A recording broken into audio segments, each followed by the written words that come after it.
Confession time. Talking time. Confession time. Talking time. Father, in Jesus' name, thank you because I'm yours forever.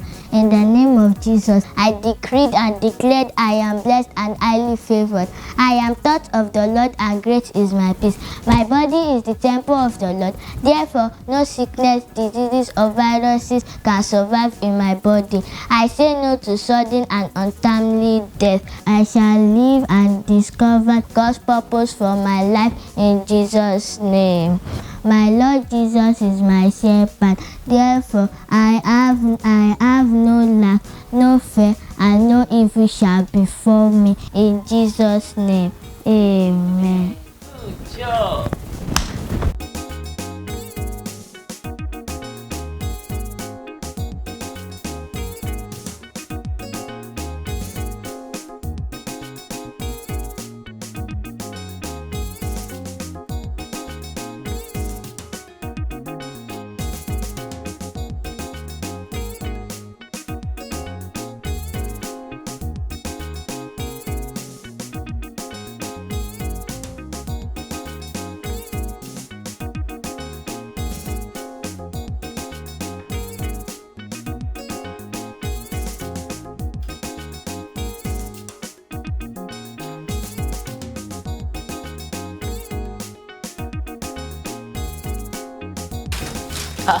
Hello there, good morning. I thought you are going to eat before going. Anyway, let me pack your food. Kelly, be down in the office.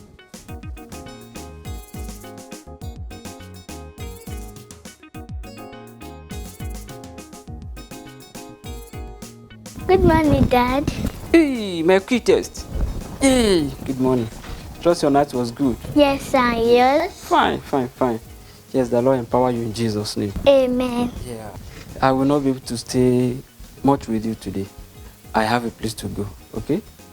Yeah, but don't forget to be a good ambassador of Jesus Christ. An ambassador of Jesus Christ? An ambassador is a person who represents his or her country in a foreign land. An ambassador is a person who represents his or her country in a foreign land. Wow, thanks, Dad. Now I understand. Good. So, enjoy my way. Give me a high five. Good. Bye-bye. Father, come here. Yes, Mom. Where is your dad? What's in lobby share?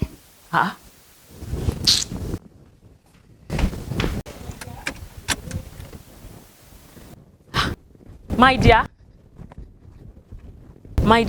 Kí ló dé? Oúnjẹ yín ni now. Kò need. Kí ló dé? Kí lẹ máa wá jẹ the closing time? I can always eat outside. Lónìí Saturday. The only thing is that you are depriving me of a more important food. Which is? Your body. Or is it a food I should eat outside? And since you are keeping your body from me, keep your food.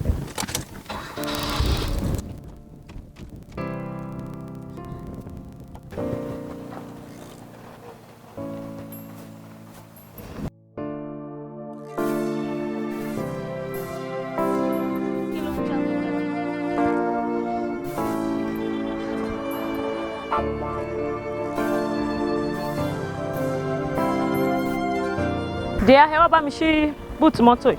Mo ti ṣí.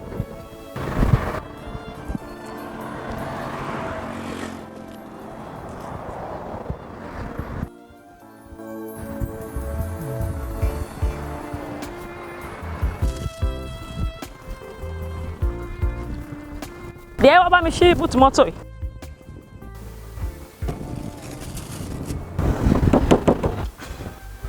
Kẹ́rù ẹ̀ kalẹ̀ kó máa kó sínú ẹ̀lẹ́kọ̀ọ̀kan. Mo ti ṣí.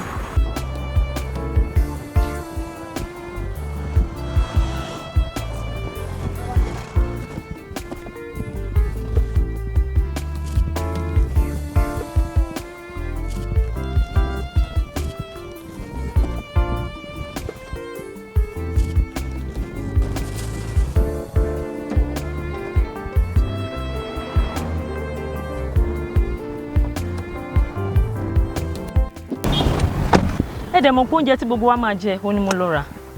O tún bẹ̀rẹ̀ story. Ṣáàdì máa lọ báyìí. Tó ti dá mi dúró látẹ̀kọ́.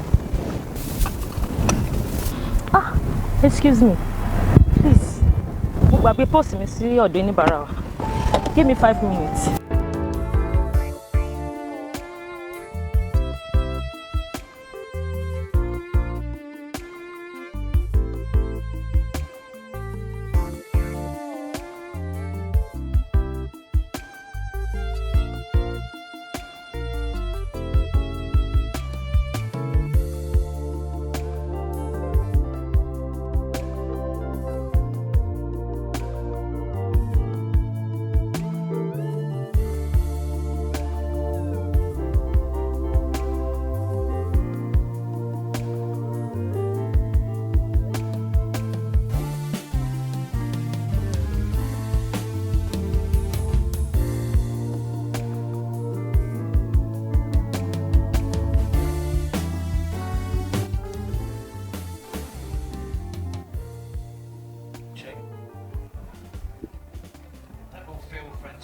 Optimism probably came into the game not expecting to get too much, but hoping to take away some small positives. Oh yeah.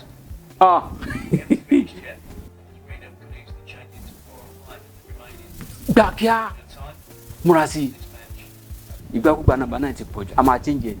Phil Francisco Máa change ẹ̀. optimism probably came into the Ẹ game not Ọlọ́run dẹ̀ wọ́n fún mi. expecting to get too much, but hoping to Ah. take away some small positives. Rubbish. We haven't finished yet. Reno Fadékẹ́mi. into 4 Yes, Dad. period of time left in this match. It will be interesting to hear what Francisco Lọ bẹ́ẹ̀ lọ mọ́mí ẹ̀ kí náà ṣe ní kitchen wọn tí dáná tán ni. Látẹ̀kan. Okay, Dad. not lose in the image that they've given recently. Those having the victory discussed. Hey. Yes, there are Hi. things in which we can evaluate that they've given recently. Ah. Those having the victory discussed. Hey. Mommy, look, dear, 2 minutes. In which we can evaluate this performance with some positivity, but perhaps No. use the error by the Yes. Yes. Yes. Optimism Ah. probably came into the game not expecting to get too much, but hoping to take away some small Good. positives. Good.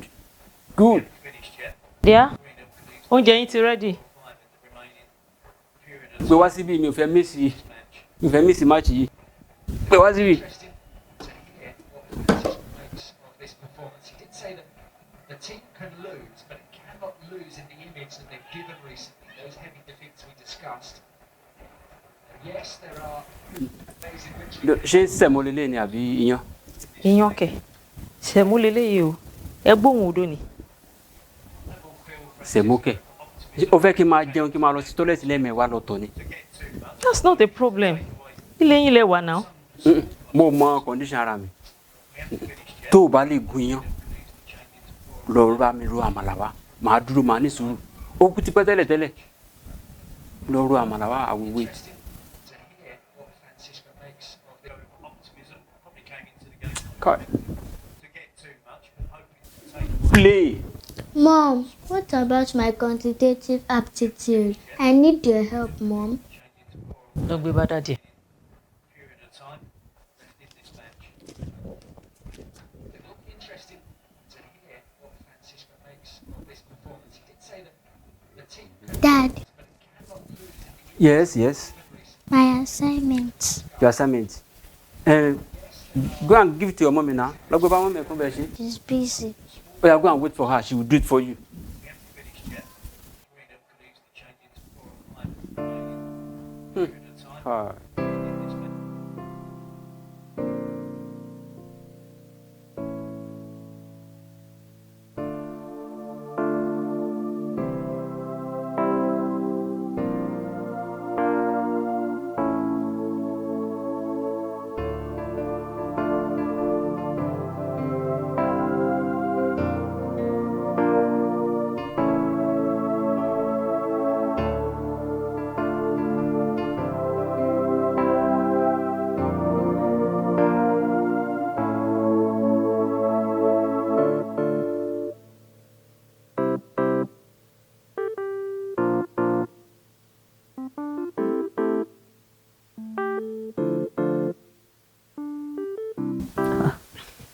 Why do you look? What do you want?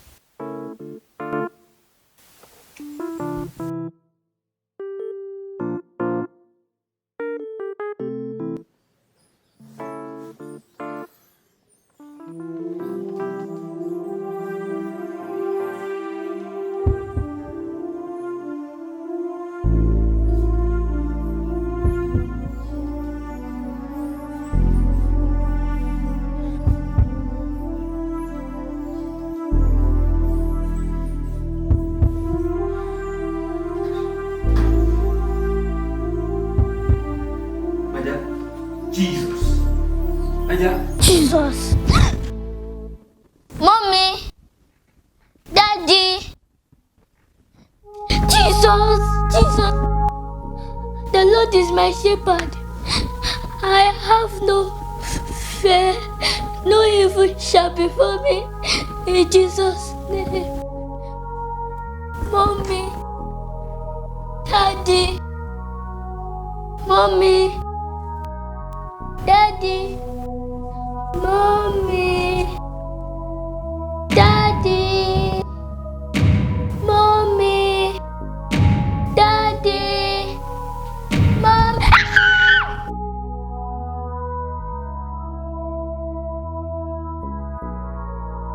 Thank you, Jesus.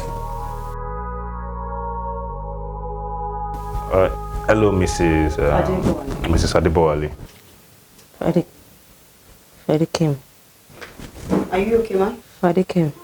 Are you okay? Oh my God. Sorry, our only child. I left her at home. I'm afraid I did not lock the door. If I take care of you, yes. Take it easy, sir.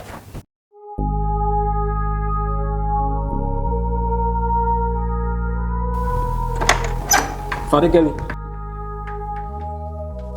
Father Kemi. Hey.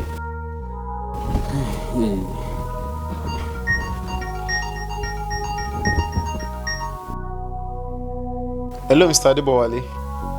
Hello. Fadekemi ọmọ yín wà lọ́dọ̀ wa. Òun ló fún wa ní nọ́mbà yín.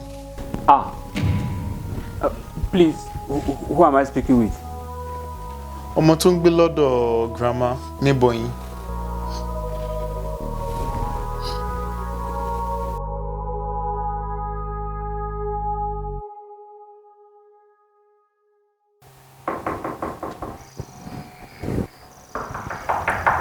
Similain, there's someone at the door. No. Sorry. Hello?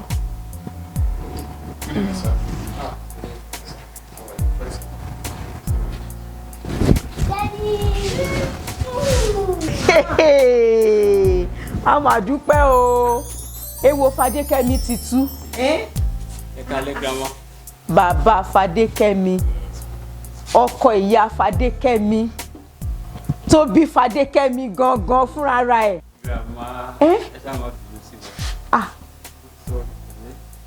Ojú wa ṣe ń wo orí ẹ̀rí wá pẹ̀kẹ́ ọmọ mi báyìí.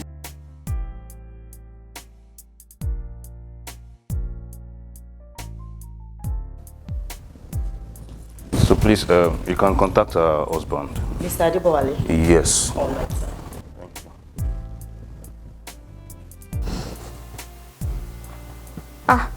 Hey, yeah. Thank God that your wife is responding to treatment. Thank you. Nira burú lágbára Ọlọ́run. Ẹ pẹ̀lẹ́.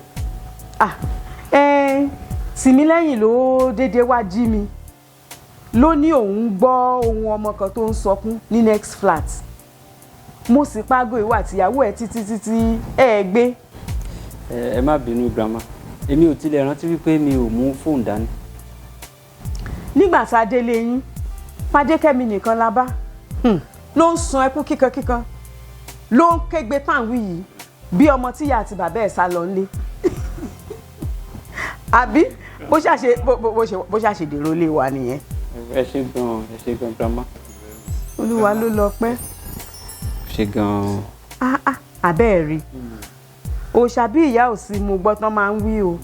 Òòṣà bí bàbá ò sí ni ti Fadékẹ́mi o. Lẹ́yìn tí ìpèsèjú kan torí bàbá ẹ̀ ó ti sùn.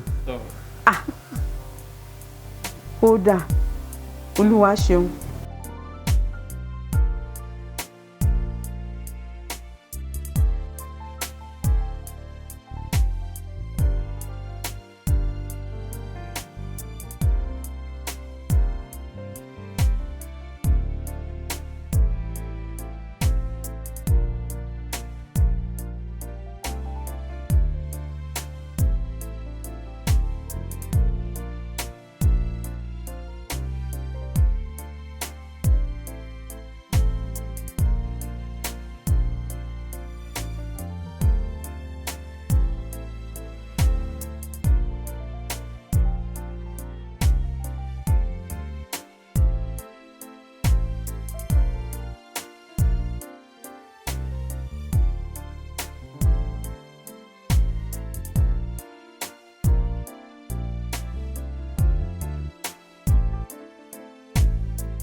Fadikemi.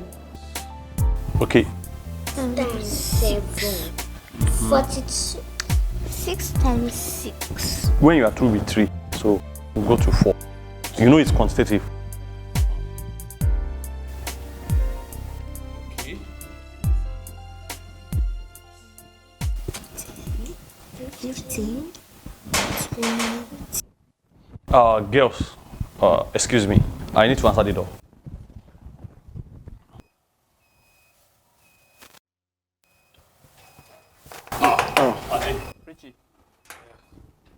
Báwo ni? Báwo lára ìyàwó ẹ̀? Ìgbà tí mo débẹ̀ lọ́sàn-án wọn ló ń sùn. Yeah, dúpẹ́ lọ́wọ́ Ọlọ́run, ara ẹ̀ ti ń balẹ̀. Thank you so much. Sáré parí pẹ̀lú àwọn ọmọ ń bọ̀.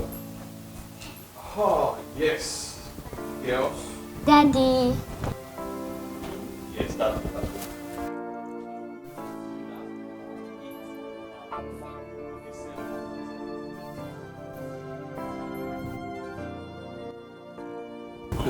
That's my cutest baby doing her homework.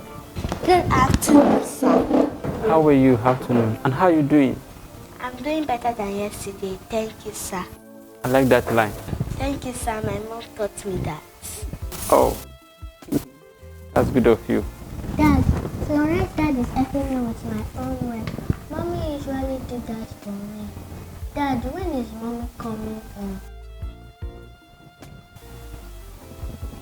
You see, girls, let us finish up with this, then we'll go, we'll do verbal reasoning. Okay. Yeah. Yes.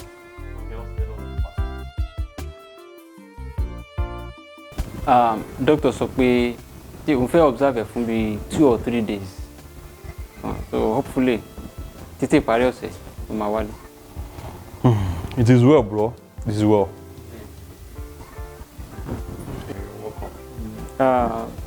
Ìyàwó ẹ̀ ńkọ́? She's resting. Ó wà nílé. Ó ṣe wàhálà gan níbi iṣẹ́ lónìí, and ó dẹ̀ ṣì ní Zoom meeting ní alẹ́. Bó ṣe pè é tán lẹ́ẹ̀kan yẹn, òun ló ti wọlé tó lọ rest. Ọpẹ́lọpẹ́ tó bá mi mú Fadikemi wálé. Ṣé o ti gbàgbé pé ìyàwó ọ̀rẹ́ ẹ̀ òun ni proprietress? So you don't need. But ìwọ gan náà. Báwo ló ṣe gbàgbé odidi ọmọ sí school? Ṣorí yẹn, to be sincere, kò mọ́ra. Ó jẹ́ kó mọ́ra. Jẹ́ kó máa mọ́ra o. Hey, let us even leave that. How are you doing? For now, I'm stressed, tired, and hungry. STH. Yeah, pẹ̀lẹ́. Well, for Igbebi Npa yẹn, let me quickly enter the kitchen and prepare something for you to eat. Ìwọ kitchen. Yes. So strange. Ṣé bó sọ pé ìyàwó ẹ̀ rest? Yes, now. Mo sọ fún pé she's stressed, but tó bá ti wà stressed bẹ́ẹ̀ yẹn, mi fẹ́ disturb her. Let her rest. What? Kilo strange in bed? Solid or rice? I'm coming. Just give me a few minutes. You enjoy my meal. Yeah? Girls, I'm coming.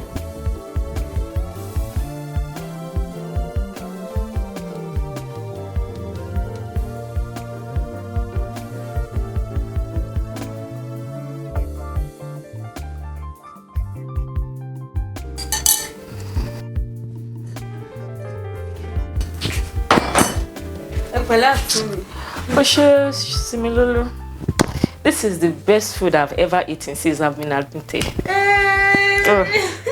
Our good me. Very. Àbúrò mi lọ́wọ́ ṣíbí. Àwa nìyẹn o. Ṣé kí n bù sí? Ẹ ṣé ó ti tó. Ẹ má rọ̀ wáyó. Àǹtí cataract. Àǹtí mi. Ẹ tún rántí àǹtí cataract. Fatima Ileleja. I cannot forget her. Olóyìnbó gbàǹkan. Àǹtí Fatima. Fatima. Doctor, good evening. Thank you. Good evening, Mama. Good evening, ma. How are you today, ma? I'm better. I can see. Wow, Mrs. Diboli, this is lovely. Kitty, yes, sir. You are glowing, ma. Wow. And who is this godsend that is making my patient laugh this much? I am Similoluwa, our younger sister. The last one of the family. Yes. Thank you for the golden visit. I've never seen her smile this much since she's been admitted. At all. Oluwaseun.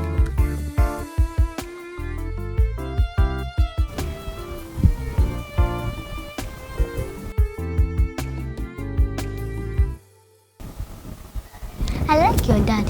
He's very nice. He helped me with my homework, washed my clothes, and now he's ironing my clothes. I thought daddies are always busy to help.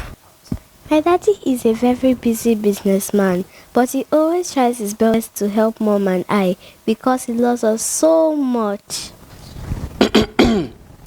Ọ̀rẹ́, ó ti jí. Mo kúkú ní kó lọ sùn sínú yàrá. Where it will be comfortable, but you said the chair is okay. Oh, chair you are Baba J. Oh, I refreshed girl.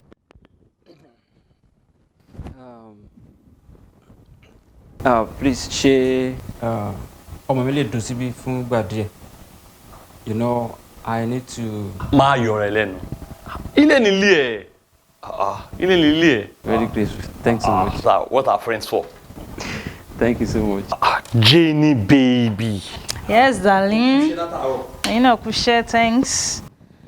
Ẹ pẹ̀lẹ́ sir. Thank you, ma. Yes, mo ti wò yín lẹ́ẹ̀kan, mo rí pé ẹ ń sùn. Ẹ pẹ̀lẹ́. I'm very grateful for gbogbo yìí tẹ́ ti ṣe pẹ̀lú wa. But that's the least that we can do. Ọpẹ́lọpẹ́ ẹ̀yin àti ìyàwó yín. Àmọ́ parí bíríbí tẹ́ ẹ kó nípa ti iléèwé tá a béèrè. Àbí o. Ọpẹ́lọpẹ́ Ọlọ́run, ọpẹ́lọpẹ́ ẹ̀yin. To God be the glory. To God be the glory. Olúwa ṣeun, ẹ pẹ̀lẹ́ sir. Yes sir. So oúnjẹ yín ni sir, ẹ̀yin àti ìyàwó yín. So that ẹ bá ṣe tán kẹ́ lè gbé dání. Oh, thank you. Fadikemi. Yes, Dad. You know mommy is not feeling fine, right? Yes. You'll be staying here with your pretty friend, Florence, so that I can have time to take care of mommy. I told you. Richard. So please, ẹ jẹ́ kí n tètè máa lọ. So me ní dá Similoluwa dúró. Unnecessary. But wait. Kó tó lọ, jẹ́ ká gbàdúrà. Good.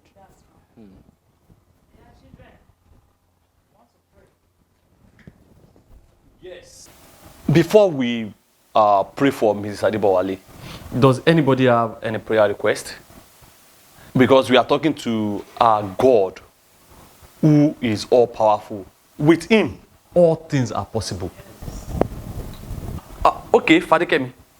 Sir, you said that there is nothing God cannot do. Yes, our God is all powerful. Yes, I believe. I have 2 prayer points. Okay.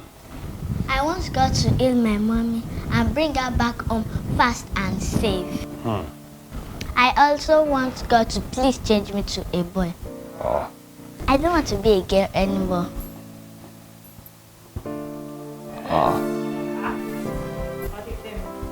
What are you saying? Why? I don't want to be like mommy when I grow up. She's always stressed because she does all chores in our house, and that is why she's sick. I feel so bad for mommy because I can't help her. Daddy doesn't help her. He's always enjoying himself. I want to be a boy so that I won't live a stressful life.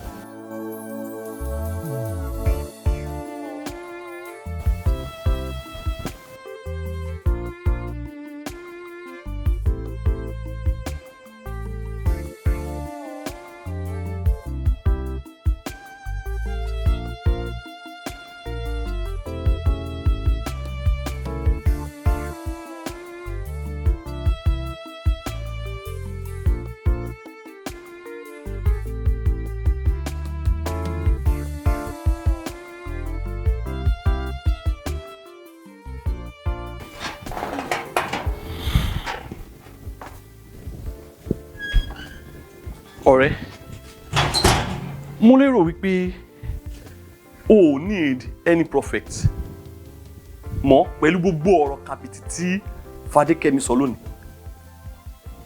Women aren't slaves. They are our helpmates.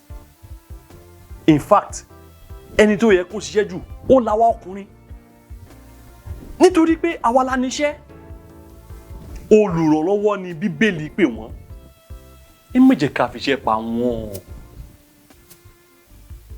Ade, you are a Christian and not a culturalist. Practice biblical principles over cultural and traditional principles in your marriage.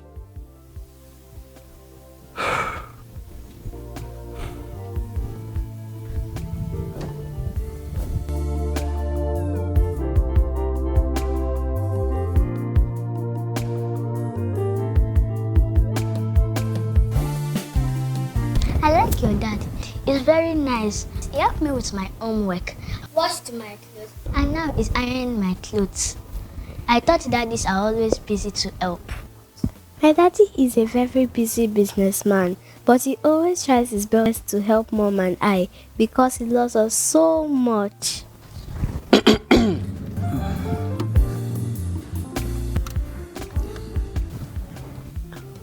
Mr. Adebowale. Yes, doctor.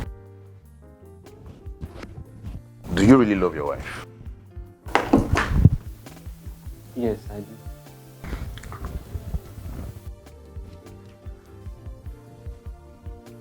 She collapsed due to stress. And it's obvious from the test results that she hardly rests. You know, she's too young for conditions on why.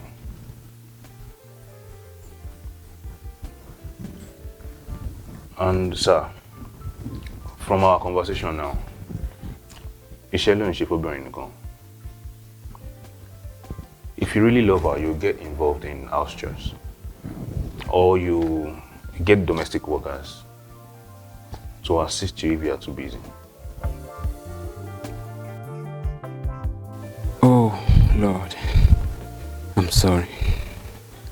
Have mercy on me and my marriage.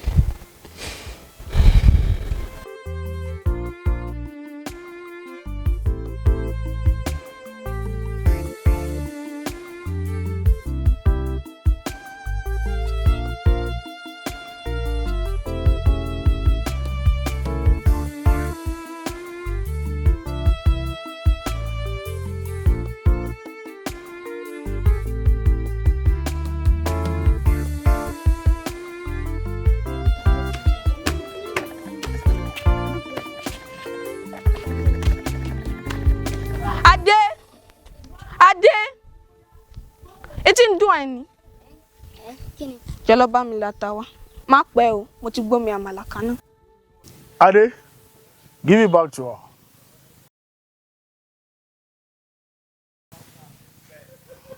Abigail, you want to be lazy, right? No, sir. I've told you cooking and chores are your duty and not Ade's duty. Eh? But mo ti gbómi àmàlà kaná. Will you keep quiet and go and grind what you want to grind? Why will you be telling a man to go and grind pepper for you? What an insult. Lazy girl. I don't have a boy in my house. I have men. Men. Men are different from women. What an insult. A man should go and grind pepper? No, not in my house. Not in my house. I grew up with the mindset that women are meant to serve men. They are to do all the chores, while men are to support only financially. But now I know better. And I'm ready to change my ways.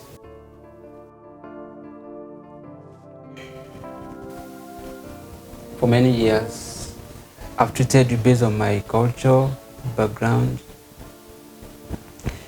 and my personal philosophy of life on how a woman should be treated, rather than how the word of God says I should treat. Ṣùgbọ́n mo dúpẹ́ Ọlọ́run pé kò tí pẹ́ jù fún mi láti ṣàtúnṣe. Smile now. I'm very sorry. Please forgive me.